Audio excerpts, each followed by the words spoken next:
Pourquoi est-ce qu'on discute plus spontanément avec une personne assise à 90 degrés de nous plutôt qu'avec une personne située en face de nous? Et pourquoi est-ce que quand on déménage, on pense que nos problèmes vont rester là où on habitait? Autre chose, pourquoi est-ce que pouvoir personnaliser son espace de travail améliore notre bien-être et donc notre performance au travail? Notre relation à l'espace, elle est loin d'être neutre. Et cette relation, elle est à prendre en compte par un psychologue, qu'il soit psychologue social, du travail ou même clinicien. Salut à toi, je m'appelle Thibaut et je suis psychologue social. Dans cette vidéo, je vais te donner quelques éléments concernant la notion d'espace en psychologie qui pourront peut-être être utiles dans ton travail de psychologue. Prends un papier, un crayon, on commence la séance.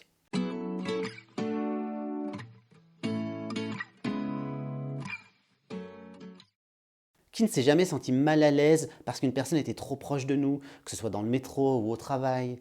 On a tous une sorte de bulle personnelle dans laquelle on ne veut pas d'intrus et elle est plus ou moins grande selon les individus. Cette bulle personnelle, elle se rapproche de la notion de proxémie. La taille de cette bulle varie selon le caractère de la personne, mais aussi selon la culture. Il y a des cultures qui sont plus dans le toucher, beaucoup plus proches, beaucoup plus intimistes dans leur rapport que d'autres cultures.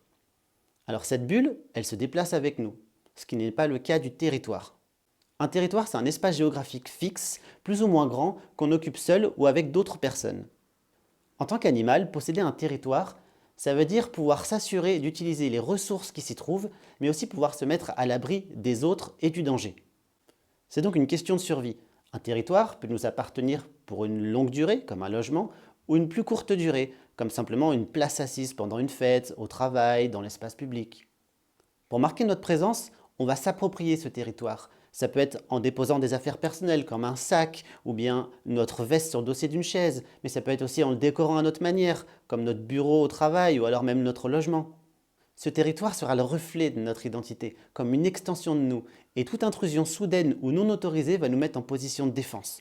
On va vouloir défendre ce territoire parce qu'il est à nous, on veut pouvoir garder les ressources qui s'y trouvent et aussi pouvoir s'assurer d'être en sécurité sur ce territoire.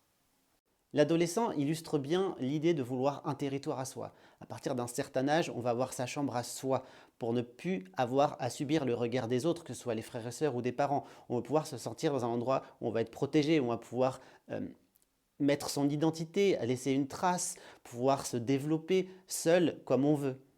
Et un adolescent qui ne dispose pas de cet espace personnel à l'intérieur, à la maison, au foyer, va chercher à s'en attribuer un à l'extérieur. Donc il va s'approprier un autre espace pour justement pouvoir affirmer cette identité et pouvoir se développer.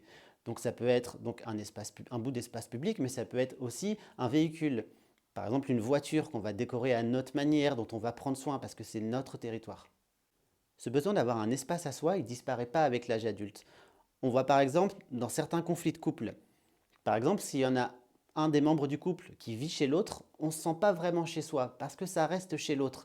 Et ça peut causer des conflits parce que on finit par se sentir mal d'être chez l'autre, de ne pas pouvoir être chez soi, de ne pas pouvoir oser s'affirmer parce que finalement, je ne suis pas chez moi, donc j'ai pas trop mon mot à dire. Et dans un autre cas, quand on vit ensemble, vraiment sous le même toit, c'est notre chez nous, on peut se sentir mal aussi parce que tout l'espace, tout le logement reflète la relation.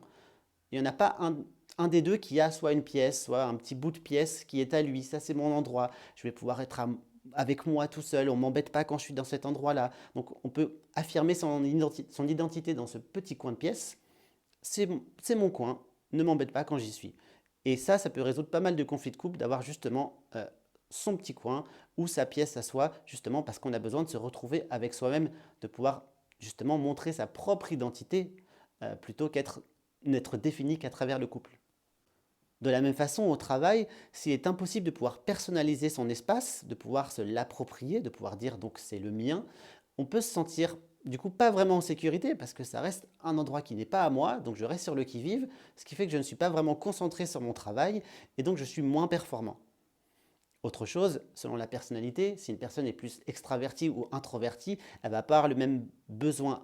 Une personne introvertie va avoir besoin de moins de stimulation sonore, donc auditive et visuelle qu'une personne extravertie. Par exemple, on voit la différence dans les open space ou dans les bureaux privés. Seul un introverti sera mieux dans un bureau seul, alors qu'un extraverti sera moins gêné dans un bureau où il y a plus de stimulation. Au contraire, ça peut même le stimuler aussi au niveau de son travail. Donc avec cette idée d'avoir son territoire à soi, qui nous permet de nous sentir protégés, mais aussi d'affirmer notre identité, on peut se poser la question justement des personnes sans abri. qui justement n'ont pas ce territoire et sont en recherche de ce territoire. Où est-ce que je peux me mettre pour être à l'abri des autres, pour me sentir protégé, pour me dire bah, c'est chez moi, c'est mon identité. Il y a tout ce questionnement qui se pose pour ces personnes. De la même façon, dans les maisons de retraite, si le résident ne peut pas personnaliser son espace, il ne va pas se sentir chez lui, va donc être comme un intrus, et ça va jouer sur sa santé mentale. On sait que le sentiment de contrôle a un grand impact sur la santé mentale des personnes, et donc plus on peut contrôler donc, son environnement, dont son espace, mieux on va se sentir. L'endroit où on vit peut devenir une fierté, une part de notre identité, quelque chose que l'on va défendre et à laquelle on est attaché. C'est ce qu'on appelle l'identité de lieu, c'est-à-dire la part de notre identité qui est liée à un lieu. C'est quelque chose qu'on va pouvoir voir notamment dans les compétitions sportives, par exemple chez les supporters. Là, chacun va défendre son équipe parce que son équipe est liée au même lieu que soi, et défendre donc son territoire, donc son équipe, c'est se défendre soi, défendre sa propre identité. Donc un groupe d'individus est associé à un territoire. Et parfois, pouvoir reconnaître qu'un territoire est associé à un groupe d'individus, c'est ce que demandent certaines personnes. C'est par exemple le cas de tous les mouvements indépendantistes, justement pour certaines régions ou certains groupes, certains peuples qui ne sont pas reconnus alors que pour eux c'est leur territoire, mais ils sont inclus dans d'autres territoires alors que leur langue est différente, leur culture est différente, etc. Là, on est aussi sur un besoin de reconnaissance on est différent, c'est notre territoire, c'est chez nous. La façon dont on se représente un espace, un territoire, dépend de l'histoire de ce lieu, mais aussi de ce qu'on y a vécu et des relations qu'on a tissées dans cet endroit. Si cette représentation elle est positive, alors on va vouloir rattacher ce lieu à notre identité, donc l'identité de lieu, mais dans le cas contraire, on va vouloir s'en éloigner pour pouvoir justement symboliser cette différenciation entre moi et les personnes qui s'y trouvent, entre moi et l'histoire de ce lieu. Et si ce n'est pas possible de partir de ce lieu, la personne va pouvoir se sentir mal parce que justement elle a besoin de se dissocier de l'identité de ce lieu. Par exemple, en cas de séparation d'un couple, la personne qui va garder le logement, elle va pouvoir se sentir mal à l'aise parce que tout l'espace va lui rappeler le couple. Donc il va y avoir la nécessité de se réapproprier l'espace, de le réaménager, de remettre sa propre identité pour justement montrer l'acceptation du changement. Parce que, attention, changer l'espace, des fois on le fait aussi pour masquer notre douleur parce que du coup je ne pense plus à la relation, mais ça ne veut pas dire avoir accepté le changement. Donc quand on change l'espace, c'est aussi parce qu'on accepte le changement. On a aussi les personnes qui associent leurs problèmes à un lieu, parce qu'elles ont eu leurs problèmes dans ce lieu. Et donc elles pensent qu'en déménageant, les problèmes vont rester. Alors que si c'est lié à elles, les problèmes vont forcément les suivre. Un espace est caractérisé par des couleurs, par une ambiance sonore, par de la musique, par les personnes qui s'y trouvent, par l'état de détérioration du lieu, etc. Et tout ça va former une représentation du lieu dans notre esprit. Et à partir de cette représentation, on va vouloir ou non se trouver dans le lieu, partager des moments avec les gens qui s'y trouvent. On va pouvoir aussi associer justement ce lieu à certaines catégories de personnes et selon justement si on s'identifie ou non à ces personnes, on va vouloir ou non se trouver dans ce lieu. Dans la plupart des villes, il y a tel quartier, c'est le quartier de, je sais pas, des riches, des bobos. Il y a toujours un nom dans toutes les villes parce que justement, un lieu, un quartier est associé à une catégorie de personnes et du coup, y habiter, ça veut dire que, ah bah oui, tu habites là, alors tu es. Ça devient presque une évidence que être dans ce lieu, ça veut dire que notre identité, du coup, est associée aux caractéristiques des gens de ce lieu.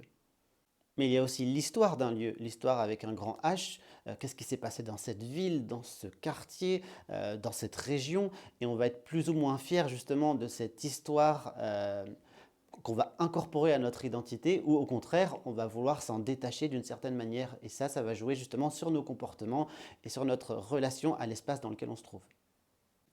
Pour étudier le rapport que certaines personnes ont avec un espace donné, le psychologue va avoir différents outils. Il va par exemple pouvoir faire des entretiens individuels ou collectifs dans lesquels il va pouvoir recueillir les représentations des personnes de ce lieu ou alors les pratiques qu'elles ont dans cet endroit. On va donc demander aux gens de raconter un peu ce qu'elles y vivent, donc un récit autobiographique, ou alors faire des cartes mentales, ça veut dire leur demander comment elles se représentent l'espace, donc sur un dessin, comment elles voient les distances, qu'est-ce qu'elles ont vécu à tel endroit ou à tel endroit. On a aussi l'observation pour aller voir in situ qui sont les personnes qui fréquentent l'endroit, comment est l'ambiance, quelles sont les pratiques, etc. Il y a aussi l'espace utilisé par le psychologue qui est à prendre en compte. Parce que l'espace dans lequel va se trouver le patient ou le participant à une étude va impacter son comportement, le fait qu'il va se sentir bien, qu'il va vouloir se confier ou non. Il y a aussi à prendre en compte la façon dont le psychologue occupe l'espace et va se positionner dans cet espace. C'est-à-dire qu'une étude de 1973 a montré que quand on se trouvait face à une personne, on avait plus l'idée qu'on était en confrontation avec elle. Quand on était à côté d'une personne, on a plus l'idée qu'on est en collaboration. Et on va plus avoir tendance à être dans la conversation, dans la discussion avec quelqu'un qui est situé à 90 degrés de nous. Par exemple, on peut l'observer dans les salles d'attente où les personnes vont plus discuter avec celles qui sont à côté, donc à angle droit, plutôt qu'avec celles qui sont en face d'elles. Une autre étude réalisée en 1967 a montré que les patients avaient plus l'impression d'être compris par le thérapeute quand il était à peu près à 1,2 m plutôt que quand il était situé plus loin que ça. Donc chacun d'entre nous a besoin de son espace personnel pour se sentir en sécurité, mais aussi pour pouvoir affirmer son identité. Évidemment, on n'occupe pas tous les territoires seuls, la plupart sont partagés avec d'autres personnes, on partage les ressources qui se trouvent dans ces territoires. Ça peut être par exemple dans une nation, dans un parc ou au travail. Donc chacun d'entre nous a besoin de son espace à soi pour pouvoir se sentir en sécurité, mais aussi pour pouvoir affirmer son identité. On partage la plupart de nos territoires avec d'autres personnes, que ce soit une nation, un parc ou au travail. Mais on a tous besoin, qu'on soit adulte, adolescent, travailleur, etc., on a tous besoin d'avoir notre petit espace pour pouvoir se sentir à l'aise. Et au final, de pouvoir disposer de son espace à soi, ça nous rend plus disponibles pour les autres, contrairement à ce qu'on pourrait croire, parce que justement, on sait qu'on dispose d'un endroit de repli où on pourra aller si jamais on a besoin. Et donc, on va plus avoir tendance à aller vers les autres, puisqu'on sait qu'on a cet espace de repli. Alors que si on ne l'a pas, on sera toujours sur le qui-vive, toujours en train de chercher à se défendre si jamais il y a un danger qui peut arriver, et du coup, on sera moins disponible pour les autres. J'espère que cette vidéo t'a été utile. Je mets en description les références de 2 livres qui parlent de notre rapport à l'espace. Si tu as des questions, que tu as des idées de sujets que je peux traiter, n'hésite pas à les laisser en commentaire. Moi, je te dis à bientôt pour une prochaine vidéo. Ciao!